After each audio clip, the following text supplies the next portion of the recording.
بسم الله الرحمن الرحيم. اهلا بيكم في كليفر مامي.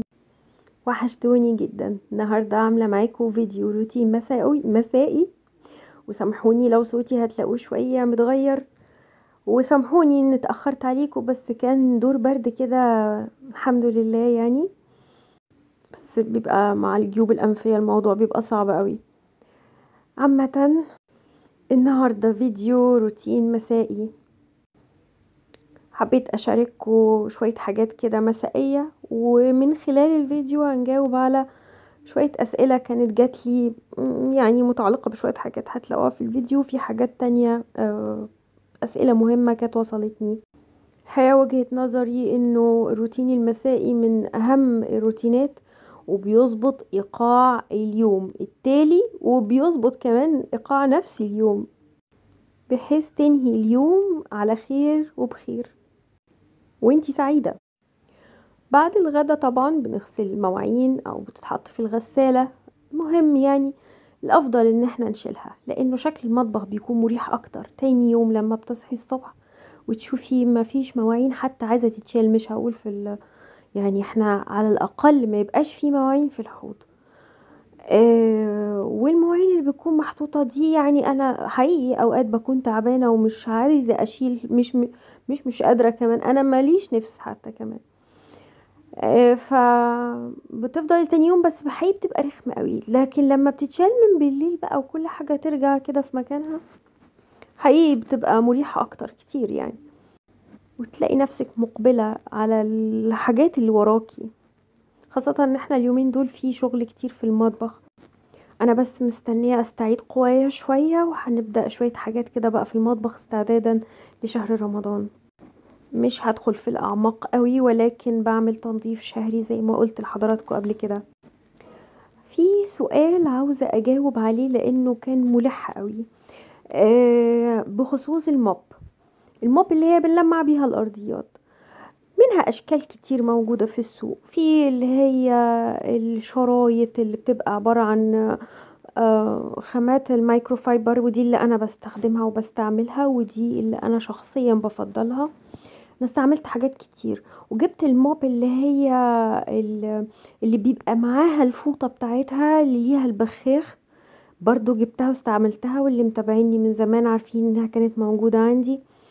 لكن حسيت انها مش عملية معايا. هي جميلة وبتحافظ على انه ال الموب نفسها اللي هي الشرايط الموجودة عندي الميكروفايبر دي ما تجيش على الموبيليا وتأثر عليها، اللي هي رجل الكرسي، السراير، الحاجات دي يعني. ولكن مش عملية معايا، ما ساعدتنيش.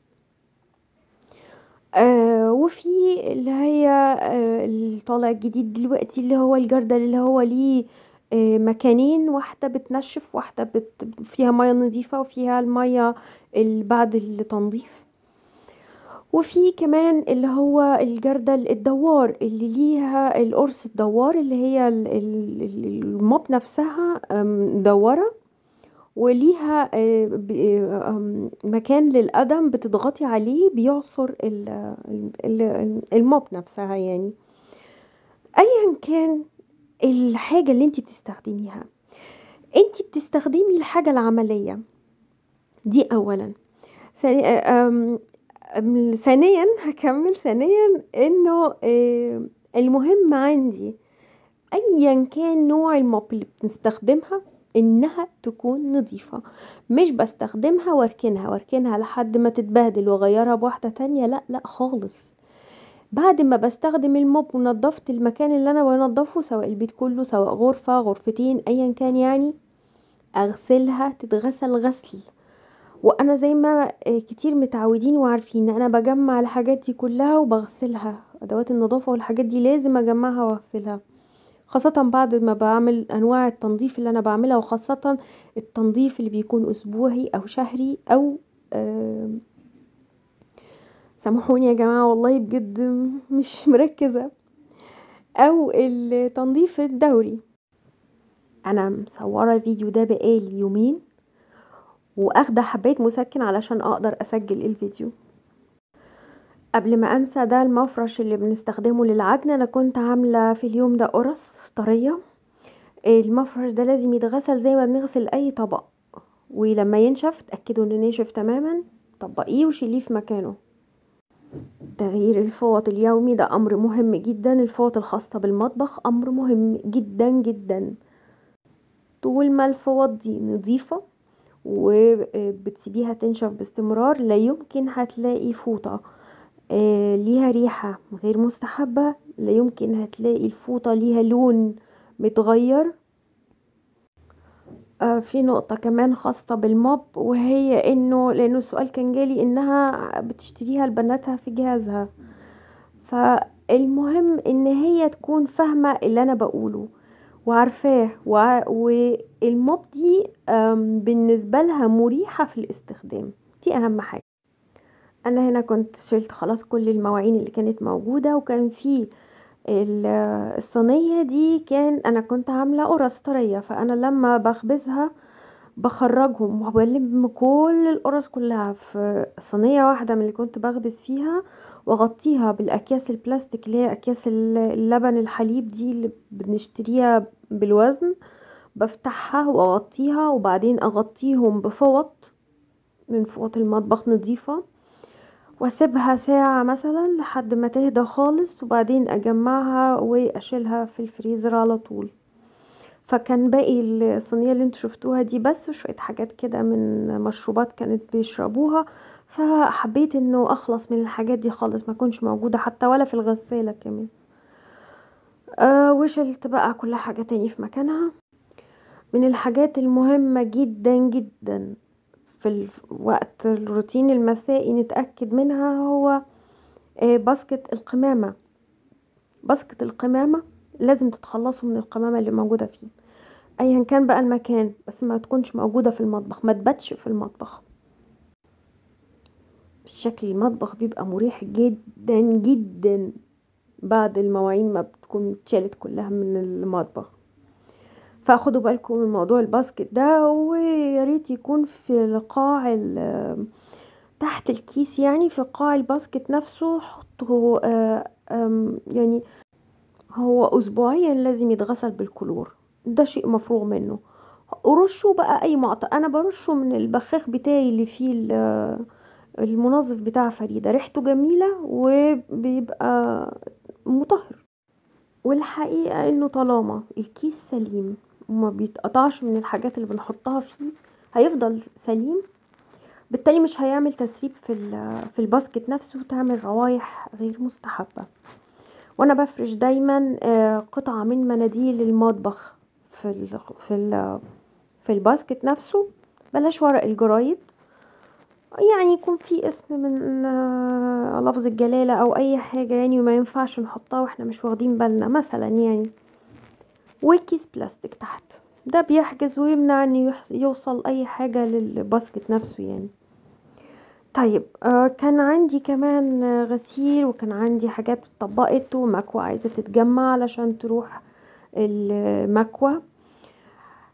فشلت الحاجات دي كلها في مكانها. ودايما لو اليوم عندك مشغول خلي فيه شوية حاجات كده، ممكن بعد ما بتقعدي بقى وترتاحي وتشربي الشاي بتاعك او قهوتك ايا كانت الحاجة المسائية اللي انتي دايما بتشربيها، الشاي بلبن ايا كان يعني، وترتاحي شوية في حاجات كده خليها بالليل كنوع من التسلية، كنوع من انه بتوزعي مهام يومك على اليوم، ما يبقاش ضغط كله في وقت واحد، خاصة لو انتي في البيت مثلا ومش نازلة النهاردة في الفترة المسائية مثلا. فخليها كده، وخلوا البنات تساعدكم في حاجات حتى ولو في حاجة بسيطة، يعني زي توزيع الملابس دي مثلا على الدواليب. والحاجات اللي انا بعلقها على الشماعات دي حاجات منها عايزة تتكوي، بس انا عايزة اشيلها من قدام عيني وبعدين هبقى اطلعها بقى انا اكويها لكن انا عايزة ارتاح منها، ما تكونش موجودة قدام عيني، خلاص اشيل كل حاجة في مكانها يعني. خاصة وانه كان اغلب الحاجات اللي كانت مغسولة دي كانت حاجات كلها اغلبها لبس خروج وحاجات بتروح مكوى، قمصان وحاجات كده يعني، وبرضو فكان في حاجات كتير عايزة تتشال، ومنها حاجات كمان لازم تتشال علشان ما تتبهدلش، ومع ذلك برضو في حاجات اتبهدلت جامد. انا بعمل برنامج للقمصان والبلوزات اللي بتكون لونها فاتح بالشكل ده، سواء يعني حاجات خاصة بيا او ببنوتي او بالرجال اللي في البيت يعني. والحاجات دي انا بغسلها، بتعامل معاها نفس برنامج الغسيل الابيض العادي اللي هو الملابس الداخلية، ولكن بدرجة حرارة 30. برضو بحط كمية مسحوق مناسبة، ومدة الغسيل بتكون طويلة شوية، برنامج غسيل طويل ولكن درجة حرارة 30. والبلوفرات والحاجات اللي بتكون لونها غامق انا بستعمل اوكسي الجل البلاك، جميل وريحته جميلة، وبتفضل ريحته في الملابس بتبقى جميل جدا جدا، ونتيجته حلوة، بيحافظ على الملابس. جاني سؤال على الحاجات اللي انا بستخدمها من كريمات او مستحضرات خاصة بيا يعني. الحقيقة انا الايدي والقدمي بستخدم نيفيا الكريم ده ممتاز بالنسبة لي. ده انا بقى بتكلم على استخدامي انا. قوي، وفي الشتاء بيكون طبعا انتوا عارفين في الشتاء بيبقى محتاجين اهتمام وعناية مضاعفة شوية، فهو ممتاز. انا صيف شتاء ما بقطعوش من عندي الكريم ده بالذات. اما بالنسبة للجسم فليكوا الحرية. الكريم اللي انتوا شفتوه اللي هو العلبة الاورنج ده هو كريم الماني، بس كنت نادرا لما بلاقيه. هو من الكريمات السهلة قوي في الفرد، زي اللوشن بالظبط، فهو للجسم حلو جدا. كمان من اللوشن اللي انا بحبه برضو لوشن نيفيا، جميل جدا جدا برضو، وبيدي ريحة حلوة قوي للجسم. اللوشن اللي بيبقى خاص بانواع معينة من البرفيوم بيبقى واخد نفس ريحة البرفيوم اللي انتي بتفضليها. تندر كان منزل من ماي واي، وحاجات كتير كده برضو بتبقى ظريفة جدا للجسم. بعد لازم يكون الجلد رطب بعد اي استخدام لاي كريمات، اي لوشن، سواء لليدين او للجسم بشكل عام يعني. واللي حضراتكم شفتوها دي كانت مخمرية برضو، بتبقى ظريفة ريحتها جميلة، بس طبعا الحاجات دي بنستخدمها في البيت مش واحنا خارجين، لان بتكون ليها ريحة قوية جدا للجسم. تاخدي شاور وتحطي لجسمك كله بيترطب، وفي نفس الوقت بتبقى ريحته جميلة. تستخدموا اي حاجة يا جماعة، مفيش اي مشكلة من الحاجات دي. المهم ان يكون المبدأ نفسه موجود. دايما في الروتين اللي بعمله لي انا لشغلي تاني يوم في البيت، وحتى المشاويري، امور حياتي بشكل عام، كان جالي تعليق ظريف قوي. انا عايزه اسرق الاجندات دي. عارفين انا عندي اجندات والله عاملين زي البرديات، فيها اسعار خياليه، ومش من زمن يعني، الموضوع من حوالي 4 5 سنين 6 سنين في الحدود دي. بس فيها اسعار خرافيه طبعا من الحاجات اللي كنت بكتبها. فيها ترتيبات وحاجات انا نفسي اوقات برجع لها، لاني بحس انه بستعيد ذكريات من خلالها يعني. بس حقيقي خدوا بالكم انه الكتابة من الحاجات الجميلة جدا جدا ليكي انتي. بتفرغي بيها طاقة، بتكتبي اللي انتي عايزة تكتبيه. من اجمل الحاجات بجد اللي بتريح نفسيا. اكتبوا كل اللي انتوا عايزين تكتبوه. عايزين تشتروا حاجات، بتفكروا في حاجات تعملوها.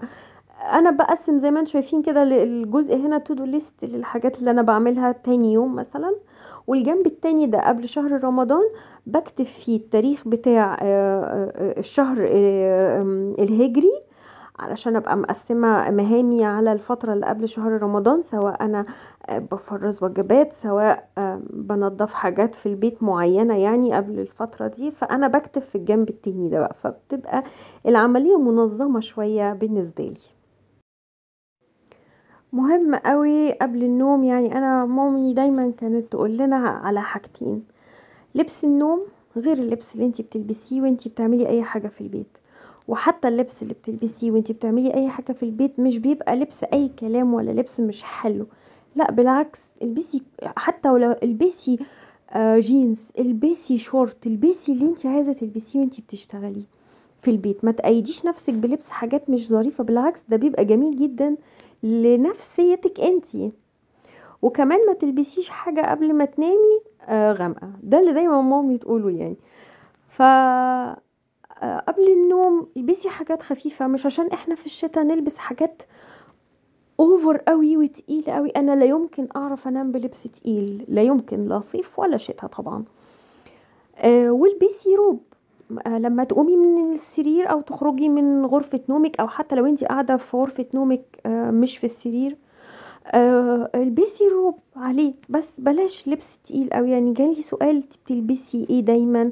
هو ده اسلوبي اللي انا متعودة عليه من وانا بنت، ماما معوداني على الموضوع ده.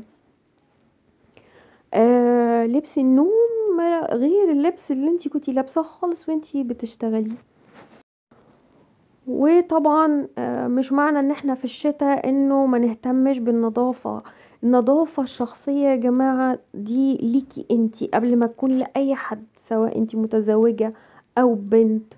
النظافة الشخصية دي امر خاص بيكي انتي. يعني انا كنت بستعمل كل حاجة بستخدمها دلوقتي، كنت بستخدم كل حاجة وانا بنت. آه كنت بلبس لبس جميل وانا نايمة، قمصان نوم، وكنت بلبس وكنت بحط لوشن لجسمي، كنت بهتم بنفسي علشاني انا. فتعودت على كده، فلما اتجوزت انا متعودة على كده اوريدي. اتمنى الفيديو النهاردة يكون عجبكم، وكان روتين مسائي خفيف. هستنى ان شاء الله تعليقاتكم الجميلة اللي بتسعدني، وحقيقي بهتم بيها جدا جدا. وبرضو لو في اي سؤال انا تحت امركم. تحياتي ليكم، وهشوفكم ان شاء الله فيديو جديد لكليفر مامي في رعاية الله.